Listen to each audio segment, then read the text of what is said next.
रामपुर गांव में सुखराम अपनी मेहनत के लिए तो जाना ही जाता था, लेकिन उसकी ईमानदारी की मिसाल पूरे इलाके में दी जाती थी। वो अक्सर अपने बेटे अमित से कहता था, बेटा, पसीने की कमाई से जो सूखी रोटी मिलती है उसमें जो चैन है वो बेईमानी के पकवानों में कभी नहीं मिल सकता। हमारी माटी हमें एक बार की बात है, सुखराम अपनी फसल बेचने के लिए शहर की बड़ी अनाज मंडी में गया था। उस साल उसने दिन रात एक करके अपने खेत में बहुत ही शानदार और साफ सुथरा बाजरा उगाया था। मंडी में अनाज के बहुत बड़े व्यापारी सेठ धनराज की दुकान पर भारी भीड़ थी। सुखराम ने अपनी बोरियां वहां रखी। सेठ धनराज ने सुखराम के बाजरे की क्वालिटी देखी तो वह बहुत खुश हुआ और उसने बाजार भाव से अच्छे दामों पर सुखराम की पूरी फसल खरीद ली। दुकान पर बहुत ज्यादा हड़बड़ी और भीड़ होने के कारण सेठ धनराज ने मुनीम से कहकर सुखराम को पैसे दिलवाए। सुखराम सीधा साधा इंसान था। उसने नोटों की गड्डी ली, उसे अपने अंगोछे में बांधा और भगवान का शुक्रिया अदा करते हुए अपने गांव की तरफ चल पड़ा। रास्ते में जब वह एक पेड़ की छाव में सुस्ताने के लिए रुका तो उसने सोचा कि पैसे गिनकर अलग अलग कर लिए जाए, कुछ अमित की पढ़ाई के लिए और कुछ अगले साल के बीजों के लिए। जब सुखराम ने नोटों की गिनती शुरू की तो वह चौंक गया।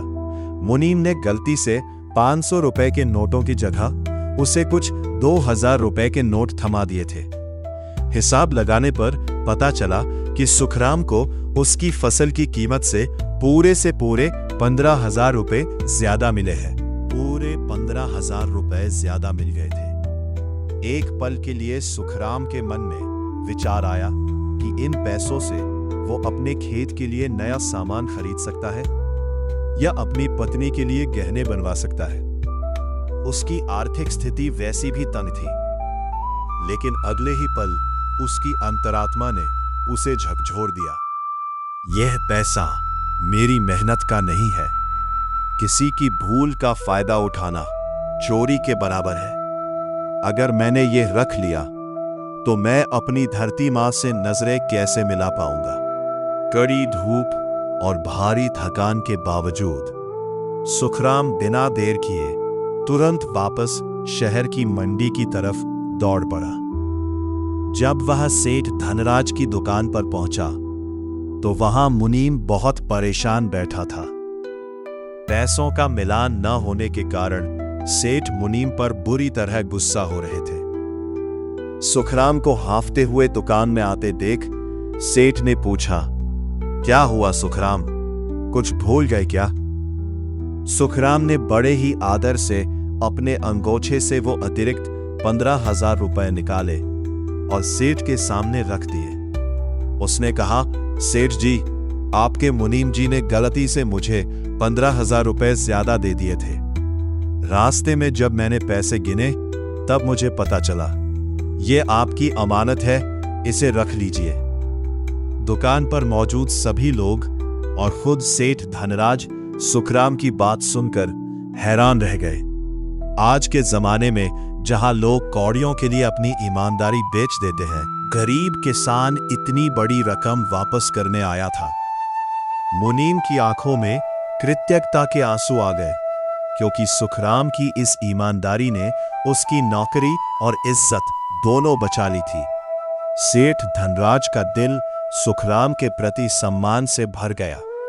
उन्होंने कहा, सुखराम, तुम्हारी गरीबी तुम्हारी ईमानदारी के आगे बहुत छोटी है। तुम्हारी जगह कोई और होता तो शायद कभी वापस नहीं आता। सेठ धनराज ने खुश होकर इनाम के रूप में वो 15,000 रुपए सुखराम को देने चाहे, लेकिन सुखराम ने हाथ जोड़कर मना कर दिया और कहा, सेठ जी, मुझे मेरी मेहनत का पूरा दाम मिल चुका है। ईमानदारी का सौदा पैसों से नहीं किया जा सकता। सुखराम की इस बात ने सेठ का दिल जीत लिया। इनाम न लेने पर सेठ ने सुखराम से एक वादा किया कि अब से वो हर साल सुखराम की पूरी फसल बिना किसी बिचौलिए के सीधे सबसे ऊंचे दामों पर खरीदेंगे और उसके बेटे की आगे की पढ़ाई में जो भी मदद लगेगी वो करेंगे। सुखराम मुस्कुराते हुए अपने गांव वापस लौट आया। उसके पास भले ही वो अतिरिक्त पैसे नहीं थे, लेकिन उसका सिर गर्व से ऊंचा था और दिल में एक अनोखा सुकून था।